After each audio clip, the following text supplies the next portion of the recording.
Oh,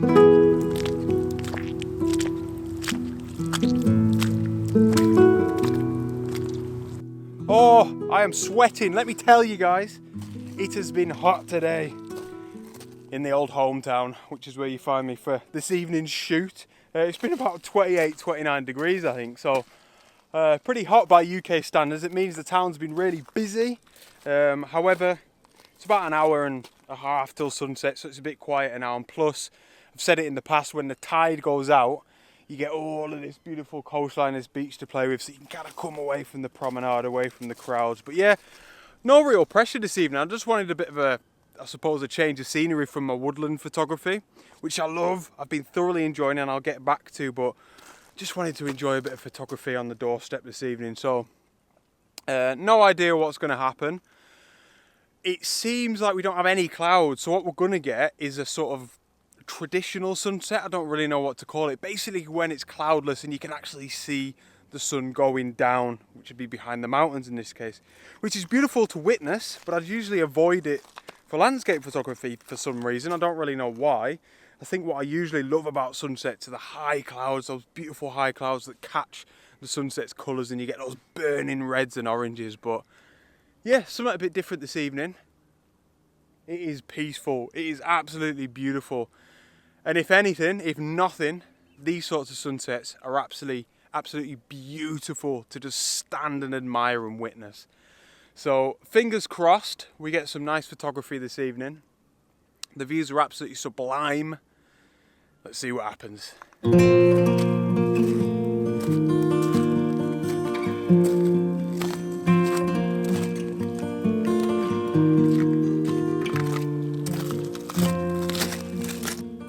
So what I'm really searching for at this stage is any sort of foreground elements, really, no matter how close they are or how far away. But with regards to composition, the background is pretty much sorted for us. We've got a beautiful panorama of, you know, a lot of the Lake District fells. We've got Helvellyn, Coniston Old Man, and we've got the Scarfell Range down there somewhere, and it's just absolutely glorious. And of course the sun is setting behind the mountains, like I said before.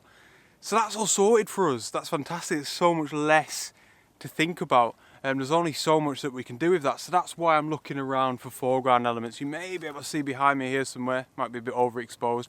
We've got a few fishermen dotted about, which is never the sort of thing that I'd usually shoot, but I'm just fancying it this evening. We've also got a few kind of fishing boats dotted about a little bit further back towards the promenade. But I'm thinking come sunset, one or two of them could look really cool. Maybe silhouetted or something, you know, as foreground elements. One more thing that I'm noticing, especially in the area that I'm at the minute, we've got quite a lot of little sort of, I don't know, rock pools or channels of water or large puddles, which are so beautifully still, so we could get some nice reflections with them as well. So with a fair few options, I suppose at this stage it's an hour till sunset. It's just a case of wandering around and trying to figure out what compositions are going to be best. Come with me.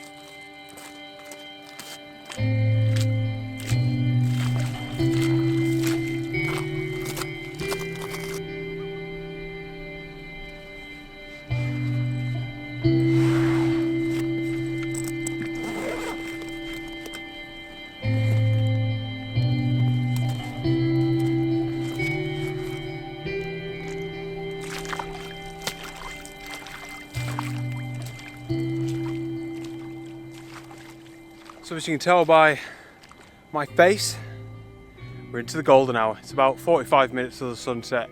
It really is beautiful. It's one of them where just before the golden hour, I'm kind of thinking, I don't really know if I'm enjoying it here. And as soon as you start getting that beautiful side light, just painting the landscape, when the sun goes down just that little bit more, I can just feel the inspiration flooding into me. It's absolutely beautiful. So I'm starting off really just trying to utilize some of these channels with my camera as leading lines, beautiful S-curves, everything. And they're all obviously leading out into the sea, the streams, which is perfect for our composition. They're leading out into the fishermen in this case, and then off into some of the Lake District mountains, which in this case, when you see the photograph, the highest mountain that you're going to see is Helvellyn. Absolutely awesome. So I'm actually shooting this one handheld, which is pretty different for me, I suppose. I love getting my tripod out, and even when I don't need to, I love getting my tripod out. The only reason I'm going to try and limit myself here is because the ground, you can hear that? It's very sloppy. It's basically kind of like mud flats. It's not really proper sand, squelchy, so it's not ideal for tripods, you know. So I'm going to shoot in a portrait dimension. Just like one thing that I always say, just because I don't need loads on the left and right hand side of the frame. And what we've got is from the bottom left hand corner, of the frame, is this stream beginning to sweep into the frame, and it sweeps from the bottom left corner right over to the right hand side of the frame, and that's where we get that beautiful F-curve. I'm just gonna adjust my aperture somewhat. So I'm shooting at ISO 100, 1/40th of a second, which when I have VR on, I'm comfortable at shooting at 1/40th of a second. That'll do me. F8 in this case, and the composition's really simple. I'm trying not to include too much of the sky. The sky is probably going to be in the top third of the image, just because at the minute it's completely uninteresting. It's just a hazy white and blue canvas, really. The interest is the foreground, the fishermen and the mountains. Beautiful image to start off the evening.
Wow. What an evening. What an evening. It's crazy how much the conditions can change your mindset as a landscape photographer. I've said it in the past, fairly recently actually. I'm the type of landscape photographer that thrives off these good conditions. I know it, because this is a perfect example. Like I said it just then, before I wasn't really feeling it. I wasn't feeling that passion inside. As soon as the sun has started dipping down and we're getting these golden colours, we're getting these blues looking across Morecambe Bay, silhouettes of the fells. It's just spectacular. It is an absolute honour and a privilege to shoot in these conditions. I absolutely love it. So I managed to get the tripod out. I've come a little bit further back where we've got this sort of area of rocks and pebbles. So it's a bit more sort of normal, a bit more civilised back here. But yeah, enough to get the tripod out. And I was initially going to shoot this in a landscape orientation, but I've switched it round to portrait. And again, I just think it suits this composition a lot better. It's all about bottom to top rather than left to right or what's filling the frame. It's more of a bottom to top story, if you will. So this is my boat shot. You know, I said at the start I'd like to photograph one of these boats with a bit of a silhouette to it, and that's exactly what we're getting here. So yeah, portrait's working perfectly because we've basically got two main elements here. We've got the silhouetted boat on the right hand side, which is just at this beautiful angle. I absolutely love it. It's angling away from the sun, which I suppose in terms of the rules of landscape photography probably is the wrong thing to do. I don't really care this evening, it's just stunning. And then on the left hand side, I'm shooting directly into the sun, so we're getting that setting sun in the frame. So it's a nice left-right balance, you know, two main elements, and right in the middle we've got one or two fishermen as well, just kind of sitting down. I was thinking about this then. I've said this before, and I've read this in articles and stuff, but I've always likened fishing or angling to landscape photography. It just seems to have so many similarities, and especially now when I'm really close to them and they're just the same, you know. They just so happen to be, you know, many times when they're out fishing, beautiful nature all around them. they're waiting for nature. You know, they've only got so much control, just like us landscape photographers with the conditions. And it's a game of patience, which it often is with landscape photography, which is awesome. So it's quite nice to see it this evening. But it's a really loud motorbike. It's so nice to be out shooting so close to home. And honestly, what a stunning evening. So F9, 1/40th of a second. Got some of these nice sands and some of these beautiful reflections in the foreground. The golden colours just bursting throughout this whole frame. Wow, beautiful summer sunset photograph of Morecambe Bay.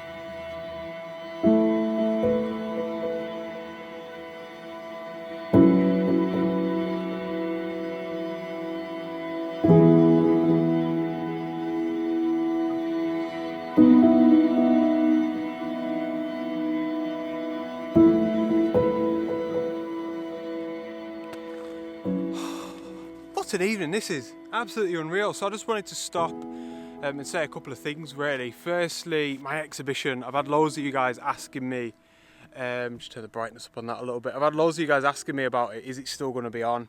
If not, when's it going to be? I've had confirmation now that it is going to be postponed. They were really nice about it at the museum. They kind of put it to me and they said, look, it's in September. Chances are you can probably have it in September if you want. However, we're going to have social distancing rules in place, and we're going to be expecting a hell of a lot less people visiting, which is completely understandable. So I don't know, it's kind of no skin off my nose to have it next year. It doesn't really matter. I've waited this long for it anyway, and I'd rather do it properly, you know, where you guys can come along and I can meet you properly. I could shake your hands. We don't have to have a lot of nonsense going on with masks. And although if I was to do it, you know, within the next few months, that would be entirely necessary, but I just don't think it'd suit. So yeah, it's going to be postponed to next year, probably exactly the same date, but I'll keep you updated, of course. Secondly, I wanted to say a massive thank you to everybody that donates, or has donated, or has been donated on my Ko-fi page and has been buying me coffees and beers. That's been trickling along amazingly. I'm still super overwhelmed by that. My last goal was for my exhibition, for me to be able to afford to frame my prints, to pay for all of that, and that was incredible. I met that goal. So thank you all so much. I've now created a new goal. I know, I like saying this on this channel, right? Because I know a lot of you guys want to support me on this journey. And this whole Ko-fi thing, it's quite controversial. A lot of people don't like it, which I could understand that, honestly. But this is the way I look at it. I know a lot of you guys like supporting what I do, even if it's just the cost of a coffee for £3. And of course I appreciate that massively. So I've created a new goal. It's quite similar to my Lewis and Harris one. I'm mad to go to Ireland, Republic of Ireland, and do a road trip. So I don't care how long it takes. I don't even look at it that much, to be honest. My Ko-fi page, it just kind of, I get the odd email every now and again of you guys donating, and it just means the world. So if it takes 5 years, I'm not bothered. But that's a little dream of mine. And again, same as the Lewis and Harris content, I'd love to go there and make videos for this YouTube channel, this time in the Republic of Ireland. So if you'd like to donate to my Ko-fi page, even just one coffee would be awesome. I'd love to meet that goal, go over there in a camper van and make some mint videos for you guys. So I'm going to leave it there this evening, and the sun's not set yet, but I just want to enjoy it. Right, the pressures of YouTube and photography, I just enjoy the sunset in my hometown on this wonderful evening. But yeah, thank you all so much for tuning in. Thanks for joining me. I always appreciate your support. And yeah, any coffees or whatever purchased over on that page will be amazing. I'll put the link to that in the video description below. Thank you all so much, and I shall see you on the next one. Out.